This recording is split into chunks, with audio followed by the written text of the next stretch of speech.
Bismillahirrahmanirrahim. Assalamualaikum warahmatullahi wabarakatuh. Alhamdulillah, salatu wassalamu ala Rasulillah wa ala alihi wa ashabihi wa man tabi'ahum bi ihsanin ila yaumiddin wa ba'd. Hadirin hadirat yang dirahmati oleh Allah Subhanahu wa taala, kita lanjutkan bahasan kita dari kitab Sahih Al-Bukhari. Kita masuk pada bab berikutnya, bab 21, bab tasatturu fil ghusli 'indan nas. Bab tentang bertasattur, yaitu mengambil penghalang tatkala ada orang lain, di hadapan orang lain selain istri tentunya, selain istri. Mandi kalau sendirian dalam kondisi tidak berpakaian boleh, sebagaimana pernah kita jelaskan ya. Tentu yang lebih afdal adalah dengan menutup aurat, tetapi boleh sebagaimana telah kita jelaskan pada pertemuan yang lalu.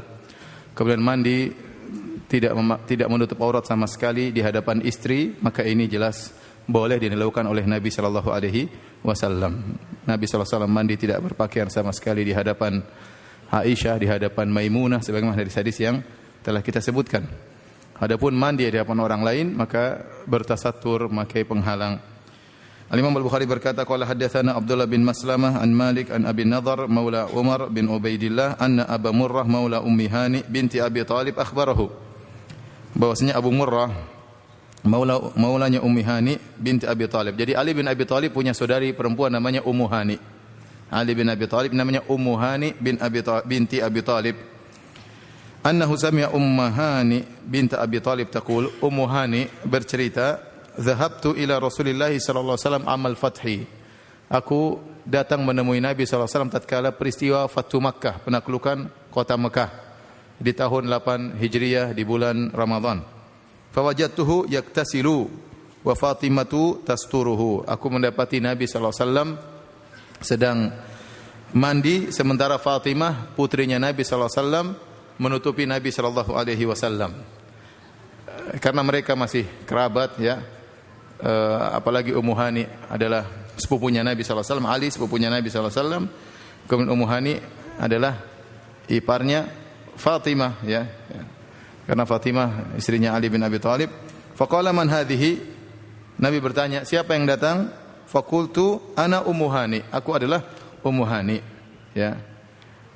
Ini dalil bahwasanya Nabi mandi ya, tidak berpakaian terus ditutupi oleh Fatimah.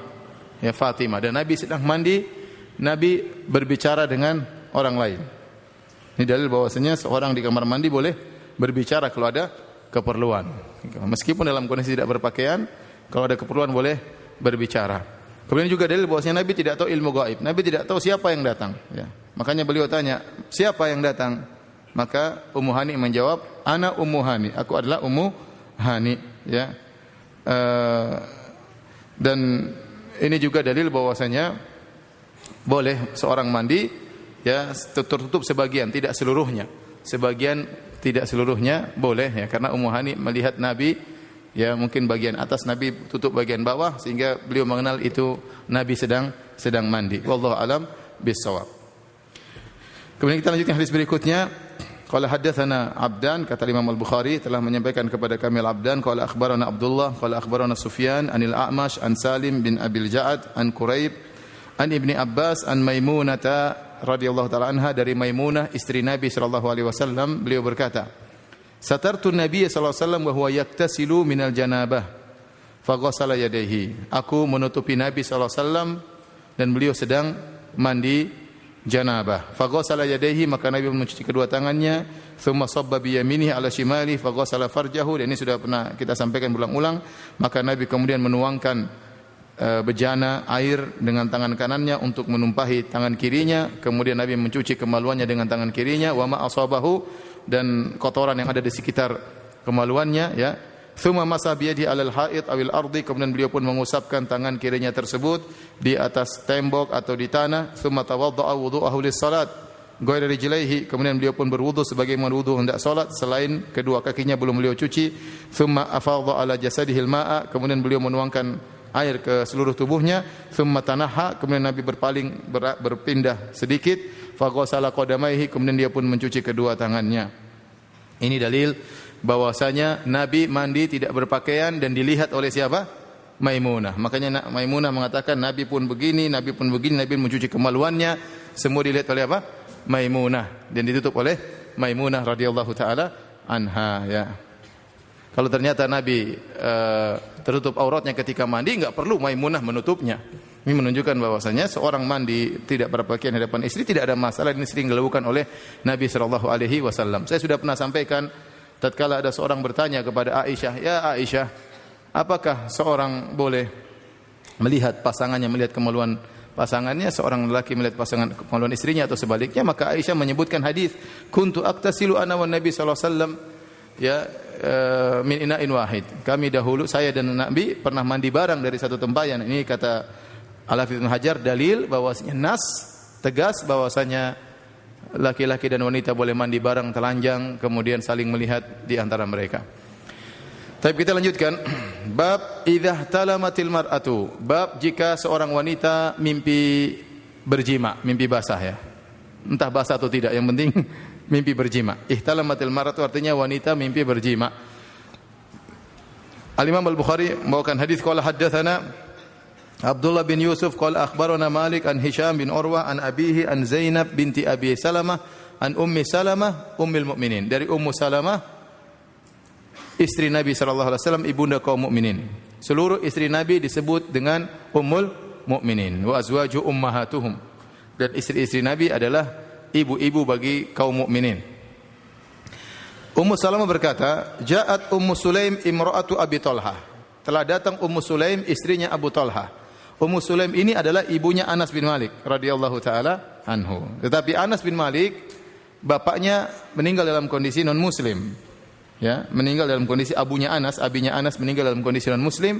Maka setelah itu Ummu Sulaim menikah dengan lelaki yang lain namanya Abu Talha. Ya, waktu Abu Talha waktu masih kafir, kemudian melamar Ummu Sulaim, kata Ummu Sulaim, "Saya mau menikah dengan engkau dengan syarat kau masuk Islam." Maharnya masuk apa? Islam. Akhirnya Abu Talha, ya, karena cinta kepada Ummu Sulaim, akhirnya dia masuk apa? Islam. Kemudian dia menjadi seorang pejuang luar biasa, Abu Talha radhiyallahu taala anhu. Ummu Sulaim, istrinya Abu Talha, ila Rasulullah sallallahu alaihi wasallam, datang kepada Nabi sallallahu alaihi wasallam, faqalat, kemudian dia berkata, "Ya Rasulullah, innallaha la yastahyi minal haq." Dia kasih muqaddimah, dia berkata, "Wahai Rasulullah, sungguhnya Allah tidak malu dengan kebenaran." Artinya dia ingin menanyakan sesuatu perkara yang mungkin malu untuk disampaikan, tetapi ini karena ini masalah agama, masalah al-haq, maka sebagaimana Allah tidak malu menyampaikan al-haq, maka aku pun tidak malu untuk bertanya tentang masalah kewanitaan ini. Maka dia kasih muqaddimah, kata dia, "Ya Rasulullah, innallaha la yastahyi minal haq." Wahai Rasulullah, sungguhnya Allah tidak malu dengan kebenaran. Hal 'alal mar'ati min guslin idza hiyah talamat. Apakah seorang wanita wajib untuk mandi junub jika dia mimpi berhubungan dengan lelaki? Faqala Rasulullah sallam, kata Rasulullah sallam, "Na'am idza ra'atil ma." Ya, wajib kalau dia melihat air. Artinya waktu dia bangun dia melihat basah di kemaluannya, ada air yang keluar, ya, maka dia wajib untuk mandi junub, ya. Hadis ini, ya, diriwayatkan, ya, dalam banyak lafal, di antaranya ketika Ummu Sulaim bertanya, "Atahtalimul mar'ah ya Rasulullah?" Apakah tatkala dia bertanya, Ummu Salamah waktu mendengar pertanyaan Ummu Sulaim, Ummu Salamah bertanya, "Hal tahtalimul mar'atu ya Rasulullah?" Apakah wanita mimpi berhubungan, ya. Kemudian juga dalam riwayat yang lain, ya, faghattat Ummu Salamah wajhaha. Waktu Ummu Sulaim bertanya, ada Ummu Salamah di situ. Waktu Ummu Sulaim bertanya, "Ya Rasulullah, apakah wanita kalau mimpi berhubungan dengan lelaki wajib mandi junub?" Maka saking malunya Ummu Salamah, maka Ummu Salamah pun menutup wajahnya dengan kain, ya, karena malu, tersipu malu mendengar pertanyaan tersebut. Dalam riwayat yang lain, fadhahikat Ummu Salamah. Ummu Salamah tertawa mendengar pertanyaan tersebut, ya. Hadirin dan hadirat yang dirahmati oleh Allah Subhanahu wa taala, ya.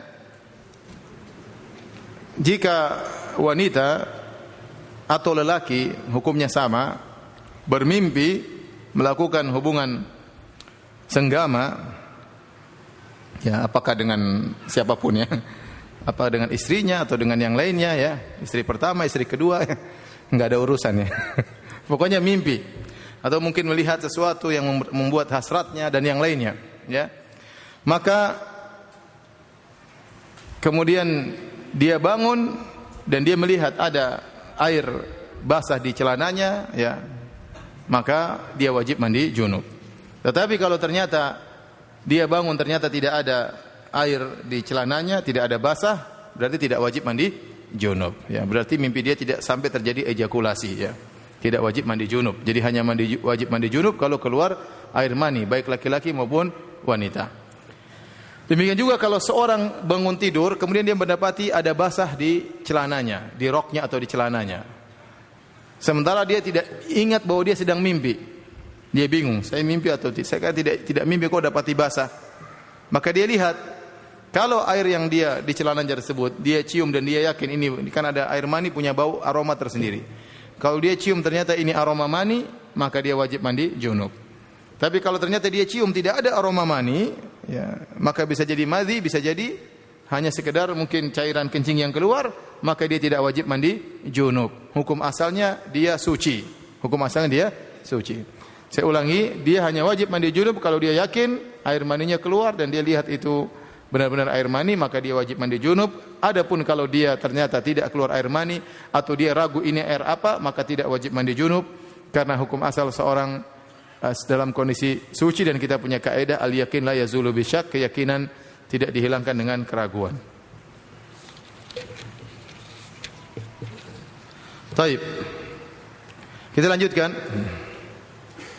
Jadi kalau masalah agama perlu untuk kita ketahui, maka kita bertanya, ya. Meskipun terkadang malu untuk kita tanyakan. Betapa banyak orang malu untuk bertanya, akhirnya dia salah, ya.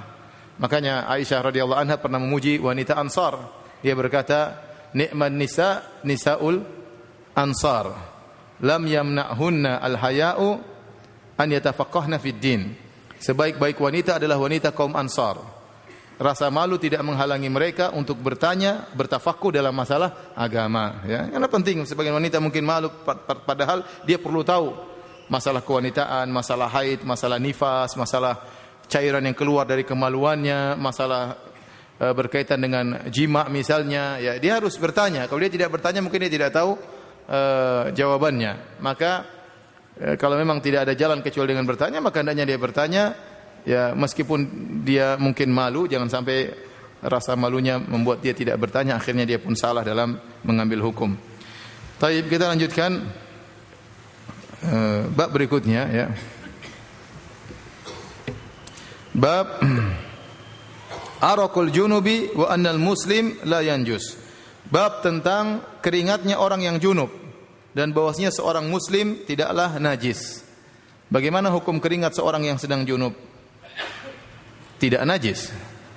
Wa annal muslim la yanjus. Demikian juga seorang muslim meskipun junub tidak najis. Apa dalilnya? Dalilnya dibawakan oleh Imam Al-Bukhari. Qala haddatsana Ali bin Abdullah qala haddatsana Yahya qala haddatsana Humaid qala haddatsana Bakar an Abi Rafi an Abi Hurairah, dari Abu Hurairah radhiyallahu anhu anna Nabi sallallahu alaihi wasallam laqiyahu fi ba'dhi tariqil Madinah wa huwa junub. Nabi sallallahu alaihi wasallam bertemu dengan Abu Hurairah di sebagian jalan-jalan di kota Madinah sementara Abu Hurairah dalam kondisi junub. Fan khanastu minhu, aku pun setelah ketemu dengan Nabi, aku pun pergi diam-diam, ya, pergi diam-diam tanpa sepengetahuan Nabi sallallahu alaihi wasallam. Fa dhahaba faktasala thumma jaa. Kemudian Abu Hurairah pun pergi, kemudian dia pun mandi junub, kemudian dia datang lagi ketemu dengan Nabi sallallahu alaihi wasallam. Maka Rasulullah SAW bertanya, "Aina kunta ya Abu Hurairah?" Tadi engkau di mana wahai Abu Hurairah? Kok pergi? Ya. Qala kuntu junuban. Maka Abu Hurairah menjelaskan, saya tadi junub ya Rasulullah, makanya saya pergi. Fakarihtu an ujalisaka wa ana ala ghairi taharah. Dan aku tidak ingin ngobrol dengan engkau, duduk bersamamu sementara aku dalam kondisi tidak suci. Maka Nabi berkata, subhanallah, maha suci Allah. Innal muslim la yanjus. Sungguhnya seorang muslim tidaklah najis. Orang muslim tidaklah najis, ya. Saya ulangi, Abu Hurairah sedang berjalan di kota Madinah dalam kondisi junub, ya. Kemudian di tengah jalan ketemu dengan Nabi sallallahu alaihi wasallam. Setelah itu dia pun diam-diam pergi, ya. Maka Nabi bertanya, "Kau tadi kemana? Kau tidak kelihatan." Kata Abu Hurairah, "Saya tadi junub, makanya saya pulang mandi dan saya tidak ingin duduk bersama engkau sementara aku dalam kondisi tidak suci." Nabi kaget. Kata Nabi, "Subhanallah, Maha suci Allah. Innal muslim la yanjus." Sungguhnya seorang muslim tidak najis. Artinya tidak perlu kau melakukan demikian. Kau tidak najis, duduk denganku tidak mengapa, ya. Ini dalil hadis ini, ya, bahwasanya pertama Nabi SAW tidak tahu ilmu gaib. Makanya Nabi bertanya, "Tadi kau kemana?" Ya. Dan hadis riwayat tentang Nabi tidak tahu ilmu gaib terlalu banyak. Nabi tidak tahu. Nabi hanya tahu ilmu gaib sebagian ilmu gaib yang Allah kasih tahu untuk keperluan masalah kenabian sebagai bukti dia seorang nabi. Tapi Nabi tidak tahu gaib secara mutlak dan dalilnya terlalu banyak. Tadi Nabi bertanya siapa yang datang, Nabi tanya dulu, "Saya Ummu Hani." Sekarang Nabi bertanya lagi, "Tadi engkau kemana?" Nabi tidak tahu. Ya, Nabi waktu kalung istrinya hilang, Nabi pun tidak tahu di mana, ya. Istrinya pun belum pulang, Nabi pun tidak tahu Aisyah belum pulang, ya. Jadi terlalu banyak dalil Nabi tidak tahu ilmu gaib, ya. Maka jangan percaya kalau ada orang, ya, tahu, saya tahu di sini, saya tahu di sana. Ente dukun memang, ya. Bilang ente dukun. Kemudian hadis ini juga menunjukkan bagaimana begitu besar penghormatan para sahabat terhadap Nabi, ya. Mereka berjalan-jalan di pasar, kemudian tatkala ketemu Nabi tidak ingin dalam kondisi apa? Junub. Sehingga Abu Hurairah pun pulang mandi agar dalam kondisi suci bertemu dengan Nabi sallallahu alaihi wasallam. Tetapi Nabi menegur, itu salah. Seharusnya tidak usah demikian. Innal mu'min la yanjis, yang la yanjus, engkau tidak najis wahai Abu Hurairah. Jadi tidak mengapa bertemu denganku, tidak mengapa berjabat tangan denganku, tidak mengapa ngobrol denganku. Bahkan Nabi sallallahu alaihi wasallam dalam hadis-hadis yang sahih, Nabi sallallahu alaihi wasallam bahkan bertelekan di pangkuan Aisyah radhiyallahu anha, kemudian beliau baca Quran sementara Aisyah dalam kondisi haid. Dalam kondisi apa? Haid, bukan sekedar junub, haid, najis masih keluar. Tapi Nabi SAW bertelekan di pangkuan Aisyah yang dalam kondisi bersih sambil baca Al-Quran. Tidak mengapa, apalagi hanya sekedar junub yang tidak ada najis secara hissi, hanya sekedar kondisi tubuh yang berhadas, ya. Maka tidak mengapa. Kemudian juga ini dalil bahwasanya kalau seorang kaget atau takjub dengan sesuatu, apakah karena kagum atau karena mengingkari, maka boleh mengucapkan subhanallah. Boleh mengucapkan apa? Subhanallah. Mengingkari juga boleh. Subhanallah, kagum juga Maha suci Allah dengan keindahan ciptaannya misalnya, atau Maha suci Allah dari kesyirikan yang mereka lakukan. Jadi boleh takjub mengucapkan apa? Subhanallah. Dalam riwayat yang lain kadang Nabi mengatakan Allahu Akbar sebagai bentuk takjub terhadap apa yang kita lihat. Ini juga dalil bahwasanya seorang yang junub, ya, boleh berjalan ke sana ke sini, ya. Yang afdal dia segera mandi menghilangkan junubnya. Tetapi boleh dia menunda mandi junubnya dan dia boleh melakukan kegiatan pergi ke pasar. Abu Hurairah tadi jalan-jalan di kota Madinah. Tidak ada masalah. Yang penting kalau pas salat jangan dalam kondisi apa? Junub. Intinya demikian. Ya, yang terbaik dia segera mandi, tetapi kalau dia mengakhirkan mandi junub maka tidak mengapa. Kemudian juga dalil bahwasanya seorang kalau sedang berjalan sama rombongannya, terus ada kepala rombongan, kalau dia hendak pergi maka kasih tahu. Jangan pergi nyelonong begitu saja, tapi kasih tahu. Oleh karenanya Nabi bertanya, "Tadi engkau kemana wahai Abu Hurairah? Aina kunta ya Abu Hurairah? Tadi engkau kemana?" Kenapa? Karena Abu Hurairah berkata, "Fan khanastu minhu, aku pergi diam-diam." Di antara adab harusnya kasih tahu, "Ya Rasulullah, saya mau pergi dulu, saya mau ada keperluan ini," sehingga sang kepala rombongan tidak mencari-cari atau sahabatnya tidak mencari dia di mana. Tapi kita lanjutkan hadis berikutnya atau bab berikutnya. Bab al-junub yakhruju wa yamshi fi suqi wa ghairihi. Bab tentang seorang junub, dia keluar dan berjalan di pasar, ya, atau selain pasar. Tidak ada masalah. Ya. Dalilnya jelas tadi, di antaranya hadis Abu Hurairah tadi. Abu Hurairah junub, dia jalan-jalan di kota Madinah. Akhirnya ketemu Nabi. Berarti boleh. Ya, junub bukan berarti mendem di rumah, tetapi dia boleh jalan melakukan kegiatannya. Yang penting ketika mau sholat dia harus mandi junub. Kemudian Imam Al-Bukhari membawakan dalil yang lain. Qala Atha yahtajimul junub. orang yang junub boleh berhijamah. Karena dahulu ada keyakinan kalau sedang junub tidak boleh hijamah. Nanti darahnya begini-begini, tidak ada masalah, tidak ada bedanya orang junub dengan tidak junub. Wa yuqallimu adfarahu, orang junub boleh potong kuku. Karena meyakini kalau lagi junub kukunya belum dimandiin jangan dibuang ya. Nanti kalau dia sudah mandi junub kukunya kumpulin mandi junubin lagi kukunya. Enggak, tinggal potong saja junub. Wa yahliqu ra'sahu, orang junub boleh cukur apa? Rambut, enggak ada masalah ya. Enggak ada masalah, rambutnya enggak perlu dimandiin, enggak ada masalah ya. Dibuang kotoran.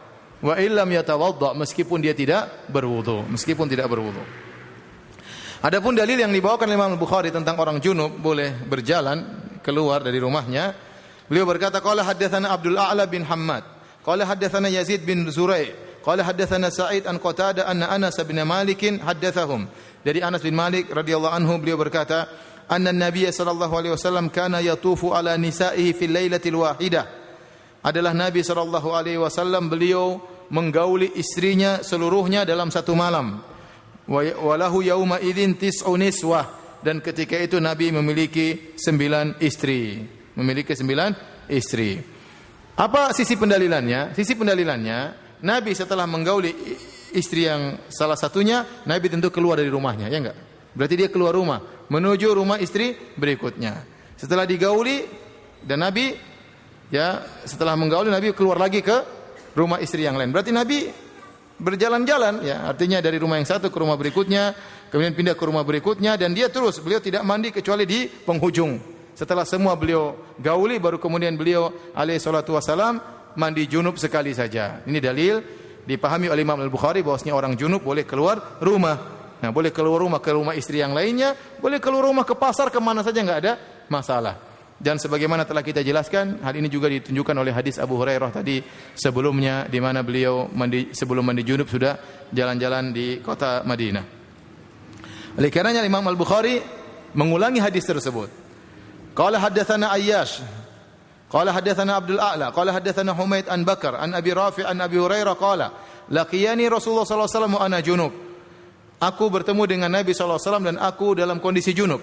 Fa akhadha bi yadi, maka Nabi pun pegang tanganku. Nabi pegang Abu Hurairah, padahal Abu Hurairah dalam kondisi apa? Junub. Fa masyaitu ma'ahu hatta qa'ada. Kemudian aku pun dipegang tangannya oleh Nabi. Subhanallah. Nabi begitu karimnya, begitu mulianya, muridnya dipegang apa? Tangannya ya. Begitu lembutnya Nabi kepada Abu Hurairah. Ya, bayangkan yang pegang tangan Abu Hurairah siapa? Nabi sallallahu alaihi wasallam. Padahal Abu Hurairah dalam kondisi apa? Junub. Hatta qa'ada, sampai Nabi akhirnya duduk. Fansalaltu, aku pun diam-diam kabur. Fa ataitu rajul ar-rahla faktasaltu, aku pun pulang ke rumah, aku pun mandi. Tsumma ji'tu wa huwa qa'id, dan aku datang kembali dan beliau masih dalam kondisi duduk. Abu Hurairah ingin ketemu Nabi sallallahu alaihi wasallam. Ternyata Nabi masih duduk di situ. Kemudian faqala, Nabi berkata, "Aina kunta ya Abu Hurairah?" Engkau tadi dari mana wahai Abu Hurairah? Faqultu lahu, aku katakan aku tadi mandi junub, kemudian aku mandi dan aku balik. Kata Rasulullah sallallahu alaihi wasallam, "Subhanallah ya Abu Hurairah, innal mu'mina la yanjus." Maha suci Allah wahai Abu Hurairah, sungguhnya seorang mukmin tidaklah najis. Tidak harus mandi. Duduk sama saya enggak ada masalah. Taib. Kita lanjutkan. Malam ini saya ingin habiskan Kitabul Ghusl ya, karena supaya minggu depan kita masuk Kitabul Haid ya. Antum ingin tahu kan tentang masalah haid kan? Perlu bagi antum ya. Baik yang sudah menikah maupun yang jomblo ya. Taib. Bab kainunatil junubi fil bait idza tawadda, yaitu kondisi seorang junub di rumah jika dia sudah wudu. Jadi orang junub kalau dia tidak sempat mandi, disunahkan bagi dia untuk berwudu sehingga lebih ringan junubnya. Makanya kalau orang junub misalnya iktikaf, kemudian dia di masjid, kemudian dia ingin terus di masjid sebelum sempat mandi, dia boleh wudu dulu, dan ini meringankan hadasnya. Meringankan apa? Hadasnya. Sebagaimana dilakukan oleh para sahabat, mereka kalau tidur di masjid kemudian mereka dalam kondisi junub karena mimpi basah misalnya, maka mereka yang belum sempat mandi berwudu sehingga mengurangi hadasnya. Maka disunahkan bagi orang yang junub kalau dia ingin menunda mandi junubnya, dia boleh berwudu terlebih dahulu. Qala haddatsana Abu Nuaim qala haddatsana Hisham wa Syaiban an Yahya an Abi Salamah qala sa'altu Aisyata, aku bertanya kepada Aisyah. Akana Nabi sallallahu alaihi wasallam yarkudu wa huwa junub? Apakah Nabi sallallahu alaihi wasallam tidur sementara beliau dalam kondisi junub? Qalat na'am. Kata Aisyah, benar, Nabi dalam kondisi junub, belum mandi junub, beliau tidur, wa yatawadda, tetapi beliau berwudu terlebih dahulu. Beliau berwudu terlebih dahulu. Ya. Kata para ulama, karena dengan seorang berwudu, ya, dia tidak junub secara sempurna. Hadasnya berkurang, hadasnya menjadi lebih ringan, ya. Adapun hadis yang diriwayatkan oleh Abi Daud, innal malaikata la tadkhulu baitan fihi kalbun wala suratun wala junub, sungguhnya malaikat tidak masuk ke dalam rumah yang ada anjingnya atau patungnya atau junub. Ada tambahan, tidak masuk rumah yang ada orang junub, maka hadisnya dhaif. Hadisnya apa? Dhaif, ya.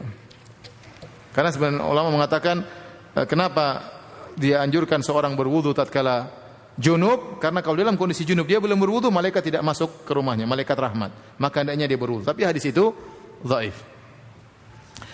Taib, kita lanjutkan hadis bab berikutnya, bab naumul junub, babun naumul junub, bab tentang tidurnya orang yang junub.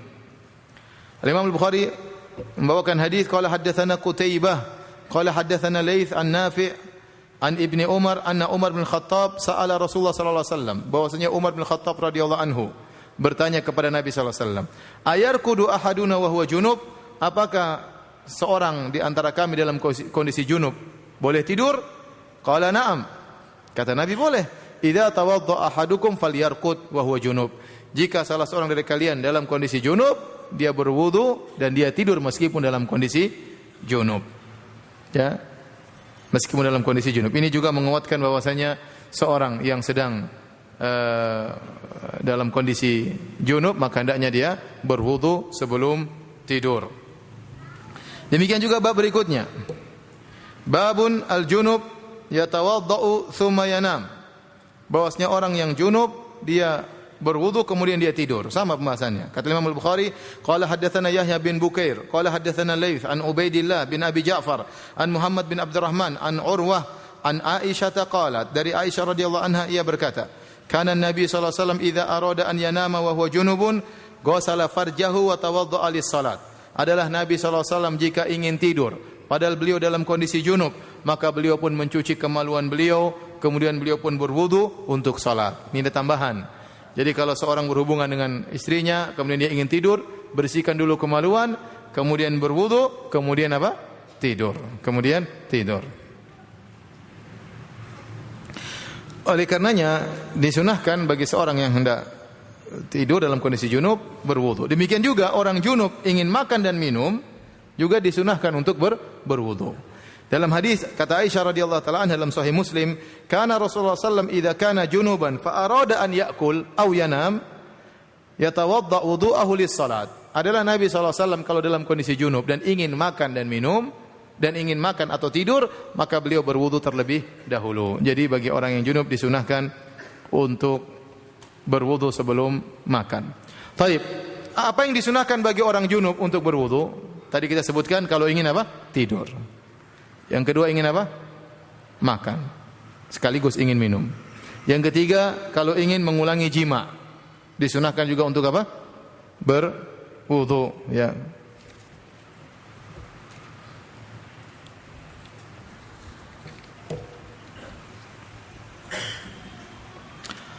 Baik. Permisi.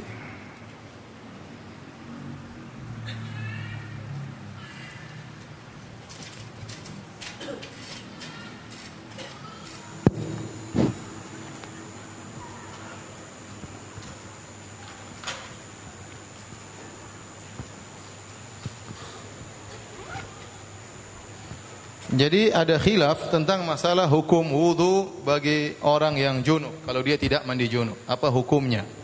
Jadi hukum wudu bagi orang yang menunda mandi junub. Ada khilaf, ya. Ada yang mengatakan Wudu yang dimaksud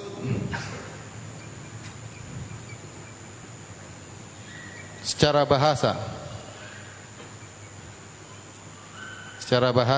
yaitu nadhafah, yaitu membersihkan. Ini pendapat sebagian ulama, namun pendapat ini lemah. Yang benar wudu yang dimaksud adalah wudu syar'i.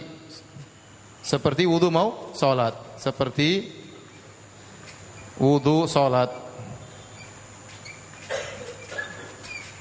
Nah, yang berpendapat bahwasanya wudu tersebut karena sebenarnya mengatakan itu maksudnya bukan wudu, yang penting bersih-bersih sudah boleh tidur. Ini pendapat sebagian ulama. Adapun wudu yang pendapat kedua mengatakan wudu syar'i. Yang dimaksud wudu di sini wudu syar'i, ini pun ada khilaf.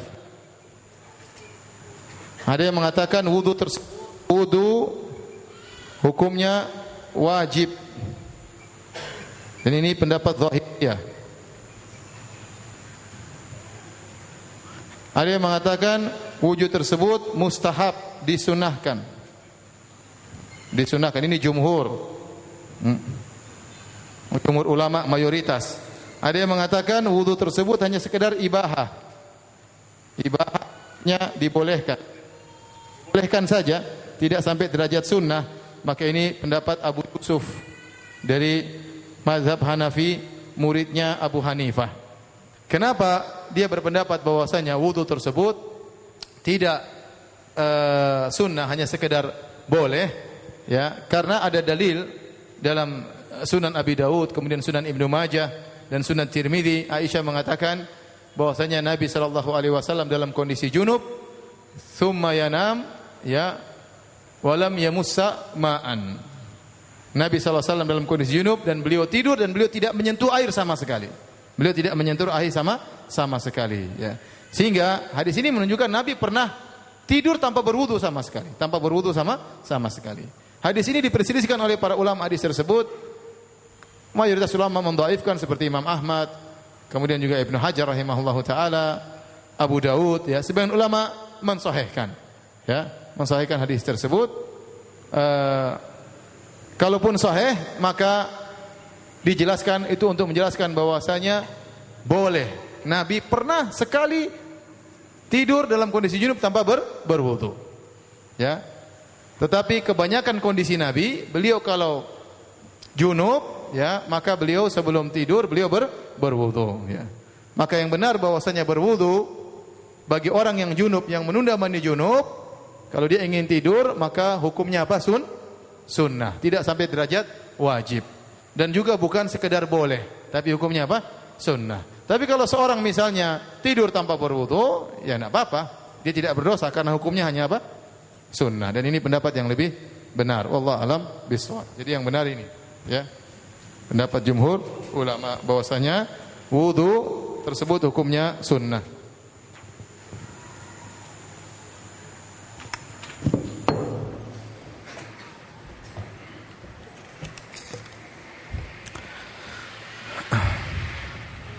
Baik, kita lanjutkan bab berikutnya. Kalau sudah tolong hapus, ya.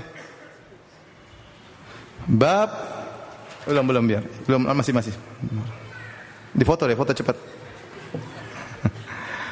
Bab idzal talqal khitanani. Bab tentang jika bertemu dua khitan. Bertemu dua khitan. Khitan lelaki maupun khitan wanita. Al-Imam Al-Bukhari membawakan hadis, qala haddatsana Mu'adz bin Fadalah. Qala haddatsana Hisham tahwil wa qala haddatsana Abu Nuaim an Hisham an Qatadah anil Hasan an Abi Rafi' an Abi Hurairah radhiyallahu anhu, dari sahabat Abu Hurairah radhiyallahu anhu. Anin Nabi sallallahu alaihi wasallam, dari Nabi sallallahu alaihi wasallam beliau berkata, "Idza jalasa baina syu'abihal arba'." Jika seorang lelaki telah duduk di antara 4 cabang wanita, thumma jahadaha, kemudian dia melakukan penetrasi atau senggama, faqad wajibal ghuslu, maka telah wajib mandi junub. Ini hadis 17 tahun ke atas, ya. Jadi tentang hukum, maksud hadis ini tentang hukum orang yang menjimai istrinya meskipun belum ejakulasi. Apakah dia wajib mandi junub atau tidak? Kata Nabi sallallahu alaihi wasallam wajib untuk mandi junub. Jadi kata Nabi sallallahu alaihi wasallam, idza jalasa baina syu'abihal arba. Kalau seorang sudah duduk di antara dua cabang, 4 cabang wanita, itu di antara kedua tangannya, di antara kedua kakinya. Ini kinayah dari dia sedang menggauli istrinya. Ya, jadi Nabi SAW juga sering berbicara dengan kinayah agar tidak kelihatan vulgar. Sebisa mungkin kalau tidak vulgar maka jangan vulgar. Tapi maksudnya demikian. Jika seorang lelaki sedang duduk di antara 4 cabang wanita, maksudnya di antara 2 tangannya dan di 2 kakinya atau pahanya, kemudian dia pun melakukan penetrasi, kata Nabi, faqad wajabal ghuslu, maka telah wajib mandi junub. Dalam riwayat yang lain, wa illam yunzil, meskipun dia tidak ejakulasi, meskipun dia tidak keluar air mani.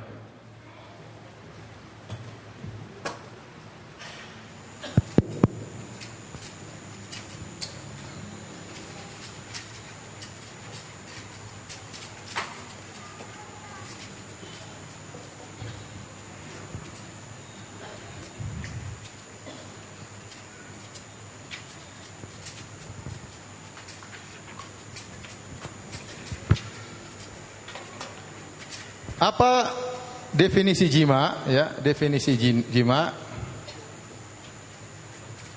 Jima yaitu adalah iltiqal al-khitanani. Iltiqa al-khitanaini, khitanaini yaitu pertemuan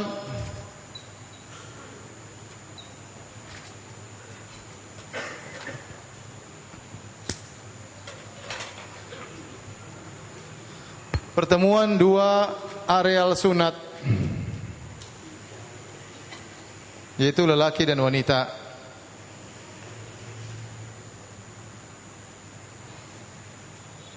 Ini definisi jima. Ya, adapun jika tidak terjadi iltiqa al-khitanain, jika tidak terjadi pertemuan 2 areal sunat, maka belum dikatakan jima. Contoh seorang, ya, dan ini saya sering sampaikan, seorang misalnya di bulan Ramadan kemudian dia mencumui istrinya. Kemudian mohon maaf misalnya dia memainkan kemaluannya di areal sekitar kemaluan istrinya tapi belum sempat masuk. Kemudian dia terjadi ejakulasi. Maka dia puasanya batal tapi dia tidak bayar kafarah. Kenapa? Karena dia belum jima, ya. Saya tidak mau ulang 2 kali, cukup sekali. Nanti dengar baik-baik. Dengar baik-baik ya. Baik. Kita lanjutkan ya. Sama misalnya, dan kasus pernah sering saya ada terjemahkan kasus di Madinah di kantor mahkamah. Kalau ada seorang lelaki kemudian menggauli seorang wanita, terjadi perzinahan. Maka biasanya hakim bertanya kepada sang wanita, apakah telah terjadi penetrasi? Apakah ilaj, yaitu kemaluan sang lelaki masuk ke kemaluanmu, atau cuma di luarnya, atau cuma sebagiannya misalnya? Untuk apa? Untuk menekankan telah terjadi jima atau tidak. Kalau belum terjadi jima, maka hukumnya berbeda. Kalau sudah jadi jima, maka hukumnya ada khusus, hukum syar'i. Kalau seorang sudah menikah maka dirajam, kalau belum menikah maka dicambuk, didera, ya. Kalau ternyata belum terjadi jima, maka hukumnya lebih ringan daripada itu.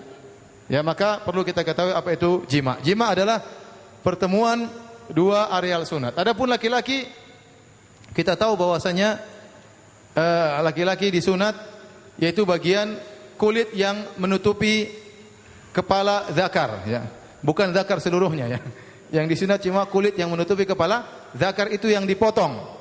Dipotong maka kemudian muncullah kepala zakar, maka bagian bawah itu, bagian persis di kulit dipotong, itulah tempat khitan. Itulah tempat khitan. Makanya tidak dikatakan jima kecuali kalau hasyafah kepala zakar tersebut sudah masuk seluruhnya ke dalam kemaluan wanita, baru terjadi jima. Kalau ternyata hasyafah kepala zakar, ingat bukan zakar seluruhnya, ya. Kepala zakar kalau ternyata baru masuk 1/2, 1/3, ya, maka belum terjadi jima karena belum sampai pada titik bawah yang merupakan areal dipotongnya apa? Kulit tersebut. Paham? Tidak ada siaran ulang, ya. Paham? Taib. Yang jomblo jelas pahamin. Taib. Yang kedua jomblo enggak paham. Adapun khitannya wanita, ini agak berat, ya, tapi saya harus sampaikan, ya. Apa khitan wanita? Wanita di khitan, ya. Terjadi banyak salah praktik dalam khitan wanita, ya. Pada kemaluan wanita ada namanya bidhrah atau yang disebut dengan klitoris dalam bahasa kita. Di atas klitoris ada semacam kulit, kulfah menutupi, ya seperti, mohon maaf, seperti jeger ayam. Itulah yang dipotong. Itulah yang dipotong, tapi tidak boleh banyak-banyak. Kata Nabi SAW, la tanhiki, fa inna dzalika khairun lil mar'ah wa ahabbu ilal ba'al. Jangan dipotong habis, karena itu lebih baik bagi sang wanita dan lebih disukai oleh sang suami. Nah, banyak praktek-praktek sunat yang salah. Contoh yang dipotong adalah klitoris. Pada situ tempat pusat rangsangan, di situ dipotong. Atau yang dipotong ada 2 bibir atas, 2 bibir bawah. Di kemaluan wanita ada 2 bibir atas, 2 bibir bawah. Ada yang motong semuanya, ada yang potong cuma 2 bibir atas, ada yang motong atas dan bawah. Sehingga ini menjadikan wanita akhirnya tidak berhasrat dan tidak tertarik bagi suaminya, dan ini merepotkan suami. Ya. Karena suami ingin berhubungan, istrinya tidak tertarik. Di antaranya karena hal-hal yang menimbulkan hasrat dipotong tatkala sunat, dan ini dilakukan di sebagian negara. Ya, dipotong seperti itu, dan itu salah. Oleh karena yang dipotong adalah bagian bukan klitorisnya, tetapi bagian atas, yang di atas klitoris itu pun tidak boleh banyak-banyak. Kenapa? Nabi menjelaskan, karena itu lebih baik bagi sang wanita dan lebih baik disukai oleh suami. Kalau wanita tidak disunat, apalagi sebagian suku seperti suku Arab dan yang lainnya, kalau wanita tidak disunat, maka hasratnya menggebu-gebu.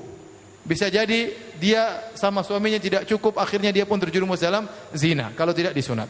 Tapi kalau disunat habis, dia tidak berhasrat, tidak baik bagi dia, dan akhirnya pun suaminya pun repot untuk bisa menggaulinya karena dia tidak berhasrat. Maka Nabi menyuruh hanya potong sedikit, tidak boleh dihabisin. Sehingga wanita syahwatnya menjadi kurang, karena kita tahu namanya lelaki sering keluar rumah, sering kerja, terkadang bersafar, sehingga dia sabar menanti.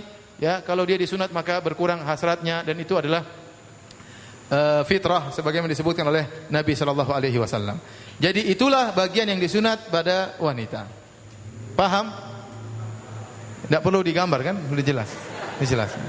Tidak perlu. Jadi ini sudah jelas dan tidak ada siaran ulang.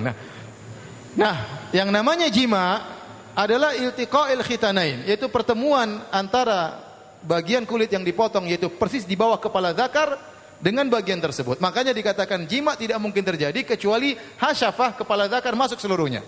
Kalau ternyata tidak masuk seluruhnya, maka belum bagian kulit yang dipotong tersebut belum ketemu dengan bagian tempat wanita disunat. Ya.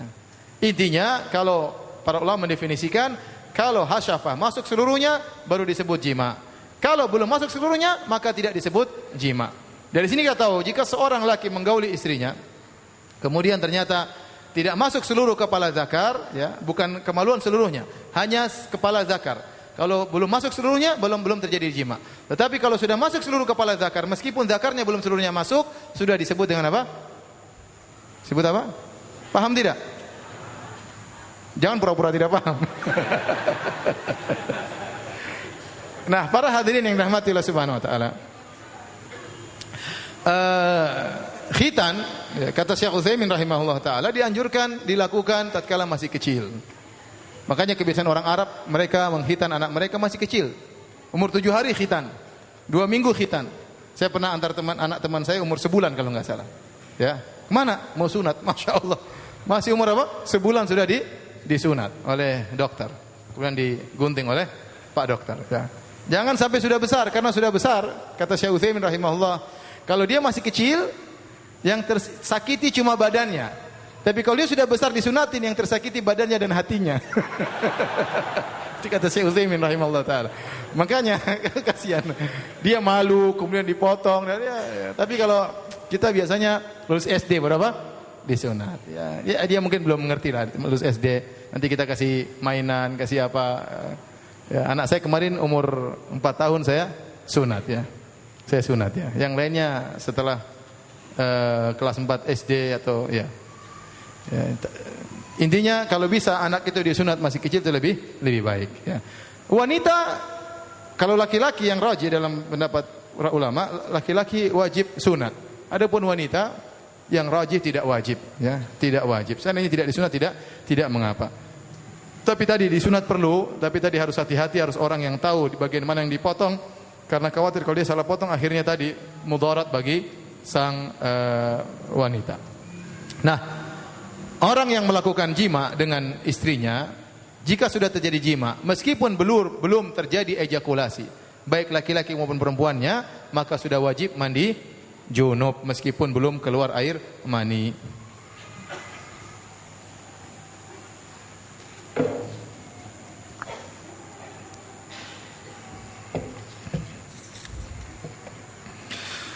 Baik, kita lanjutkan. Bab terakhir ya dari Kitabul Ghusl ya. Bab ke-29. Bab ghuslu ma yusibu min farjil mar'ah. Bab tentang mencuci ya bagian kemaluan yang mengenai kemaluan wanita. Mencuci bagian kemaluan lelaki yang mengenai kemaluan wanita. Ya. Ini Al-Imam Al-Bukhari membawakan hadis-hadis yang menjelaskan bahwasanya kalau terjadi jima tetapi belum terjadi inzal, ejakulasi, maka tidak wajib mandi junub. Tidak wajib mandi junub. Kenapa? Karena dahulu di zaman Nabi SAW, kalau belum ejakulasi tidak wajib mandi junub. Hanya sekedar wudu, ya, karena batal wudunya, tetapi tidak wajib mandi junub. Dan Nabi pernah bersabda, innamal ma'u minal ma'. Sungguhnya air karena air. Sungguhnya air karena air maksudnya hanya wajib mandi junub kalau keluar air mani. Hanya wajib mandi junub kalau keluar air mani. Tetapi hadis ini kemudian mansukh. Aturannya kemudian berubah bahwasanya kalau sudah terjadi jima, mau keluar enggak keluar tetap wajib mandi junub. Nah, hadis-hadis yang dibawakan oleh Imam Bukhari pada bab yang terakhir ini tentang hadis-hadis yang sudah dimansukhkan. Bahwasanya kalau belum terjadi ejakulasi tidak perlu mandi junub. Dulu pernah begitu, tapi sudah mansukh. Paham atau tidak? Taib. Saya bawakan hadisnya. Qala hadatsana Abu Ma'mar qala hadatsana Abdul Waris anil Husain qala Yahya akhbarani Abu Salama anna Atha bin Yasar akhbarahu anna Zaid bin Khalid al-Juhani akhbarahu annahu sa'ala Utsman bin Affan. Bahwasanya Khalid al-Juhani bertanya kepada Utsman bin Affan. Faqala, "Ara'aita idza jama'a ar-rajulu imra'atahu falam yumni?" Bagaimana menurut Anda wahai Utsman jika seorang lelaki menggauli istrinya kemudian tidak ejakulasi? Qala Utsman yatawadda kama yatawaddau lis-salat wa yaksilu dzakarahu. Cukup dia wudu sebagaimana wudu hendak salat dan dia cukup mencuci kemaluannya yang tadi sudah mengenai kemaluan istrinya. Qala Utsman, sami'tu min Rasulillah sallallahu alaihi wasallam. Ini saya dengar hadisnya dari Nabi sallallahu alaihi wasallam. Fasa'altu an dzalika Ali bin Abi Thalib wa Zubair bin Awwam wa Talha bin Ubaidillah. Kata Khalid al-Juhani, selain saya tanya kepada Utsman, saya tanya juga kepada Ali bin Abi Thalib. Saya tanya juga kepada Zubair bin Awwam. Saya tanya juga kepada Talha bin Ubaidillah. Saya tanya juga kepada Ubay bin Ka'ab radhiyallahu anhum, fa amaruhu bidzalik. Ternyata fatwa mereka semua sama, kalau belum ejakulasi hanya sekedar apa? Wudu. Tidak perlu mandi junub. Namun telah datang hadis-hadis menunjukkan itu semua mansukh, bahwasanya kalau sudah bersenggama meskipun tidak keluar air mani maka tetap mandi junub.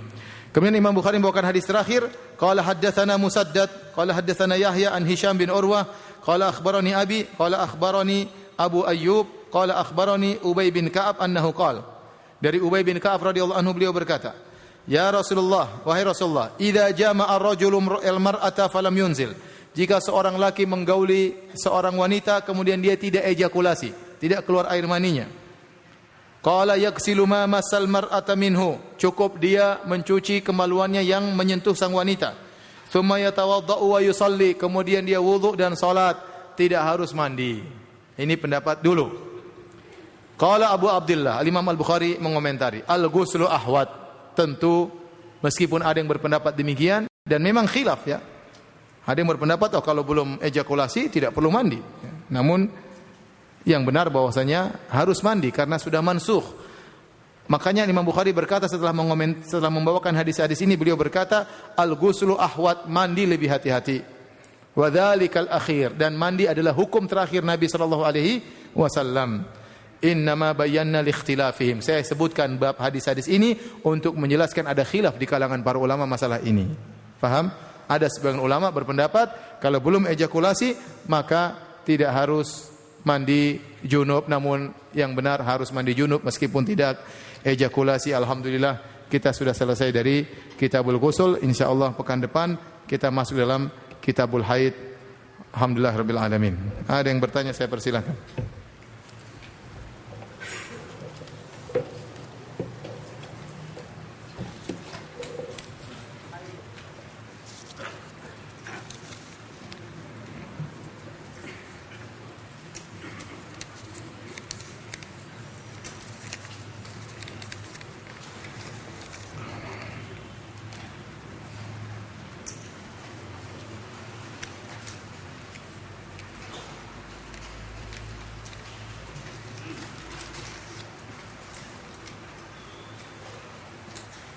Apabila seorang dalam kondisi junub, lalu dia meninggal dunia, apakah dia meninggal dalam keadaan berdosa? Jawabannya tidak. Ya.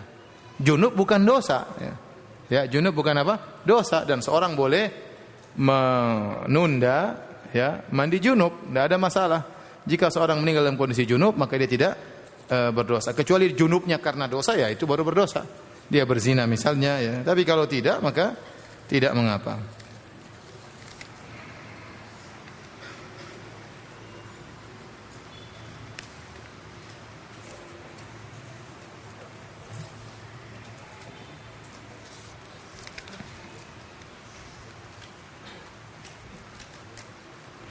Apakah boleh saya bertanya kepada calon istri perihal kemaluannya yang disunat? Disunat secara habis atau disisakan setengah?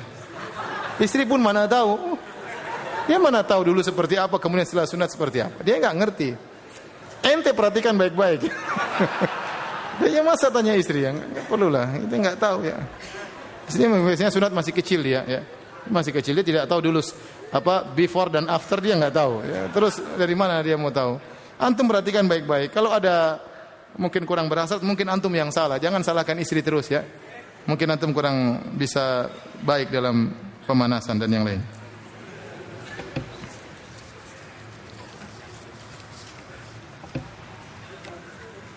Jadi ikhwan, bagaimanapun wanita tidak disunat, tetap hasratnya tidak sama dengan lelaki. Lelaki itu hasratnya sangat cepat bergejolak, tidak sama dengan wanita. Ya. Ya.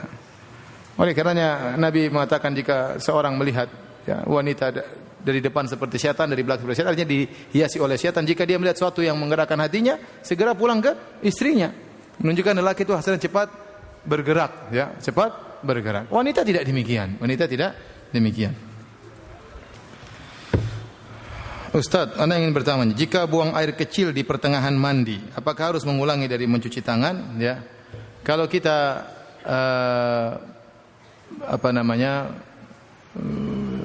buang air kecil di tengah pertengahan mandi junub kita belum selesai, kita lanjutkan, mandi junub kita sah, tetapi wudu kita batal.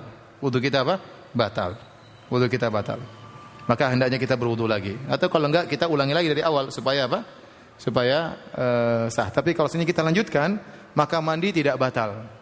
Tapi wudu kita apa? Batal. Maka kalau kita mau sholat, kita harus wudu lagi. Apa hukumnya air mani apabila menempel di baju atau di spray? Demikian ada pertanyaan, Ustaz, bagaimana kalau sholat dengan baju yang ada air maninya? Ya. Air mani tidak najis, sebagaimana sudah kita jelaskan. Air mani tidak najis. Jika kena baju, kena spray, maka tidak mengapa. Tapi kita tentunya bersihkan karena tidak enak dipandang atau jijik atau yang lainnya. Tapi secara hukum najis dia tidak najis. Andainya seorang sholat ada bekas air maninya di bajunya, maka tidak mengapa. Dan itu pernah dialami oleh Nabi sallallahu alaihi wasallam. Ya, Aisyah mengatakan, "Kuntu afruku, aku membersihkan air mani Nabi yang sudah kering, kemudian Nabi sholat sementara masih ada bekas air mani di bajunya dan Nabi sholat dengan baju tersebut." Ini ada cerita panjang, intinya ada seorang ikhwan, dia kenalan sama akhwat, teman SMP-nya. Kemudian karena sudah ngaji, maka dia pun tertarik, akhirnya dia nazar. Setelah nazar ternyata fisiknya tidak sesuai dengan harapannya. Akhirnya dia bimbang sekarang, ya. Apakah jika saya meninggalkannya karena dia tidak cantik, apakah saya berdosa? Saya takut bersalah jika membuatnya sedih, Masya Allah. Saya sudah istikharah, tahajud, puasa, tapi saya masih belum mendapatkan petunjuk berupa mimpi atau kemantapan hati. Intinya, kalau nazar ternyata tidak suka, jangan dipaksa. Jangan dipaksa. Ya, dalam hidup ini memang ada seperti itu. Ada namanya dilematis ya. Siapapun ya. Anda merasakan, saya juga merasakan. Kita menempuh kemudaratan yang lebih ringan daripada kemudaratan yang lebih besar. Kalau Anda tolak dia mungkin sedih, mungkin dia nangis, mungkin apa. Ya sudah, daripada Anda terima, akhirnya Anda tiap hari tidak cinta sama dia. Kalau pernikahan yang tidak dibangun di atas cinta, akhirnya kecenderungan Anda akan menzalimi dia. Ya, kenapa? Kurang sayang, tidak dibelikan hadiah, tidak disayang. Kenapa? Anda tidak cinta, susah. Ya, menunggu cinta datang, kadang tidak datang. Ya, oleh karenanya benar ada orang menikah tidak cinta, akhirnya cinta setelah beberapa tahun. Itu terjadi dan itu wakil, realita terjadi. Tetapi apakah Anda bisa bertahan untuk sampai datang cinta kepada diri Anda? Kan tidak semudah itu. Maka saya anjurkan kepada ikhwan ini, ya sudah, kalau dia tidak suka jangan dia paksa. Jangan dia paksa. Wanita tersebut sedih, ya sudah jelaskan qadarullah, cari alasan yang baik ya. Dengan alasan yang tidak menyinggung dia, tidak menyinggung fisiknya, dengan kata-kata yang baik sehingga dia bisa menerima. Setelah itu blokir ya. Jangan lagi main Instagram. Ini Instagram kadang-kadang begini repot ya. Ya, caranya sejak awal sudah salah ya. Yes. Ramadan lalu Anda pernah bercumbu dengan istri saat siang hari. Anda terangsang dan mengeluarkan air madhi. Apakah puasa Anda batal? Kalau yang keluar hanya madhi, maka tidak batal. Yang keluar mani, maka batal. Maka batal puasanya. Kan malam ada, ngapain siang-siang?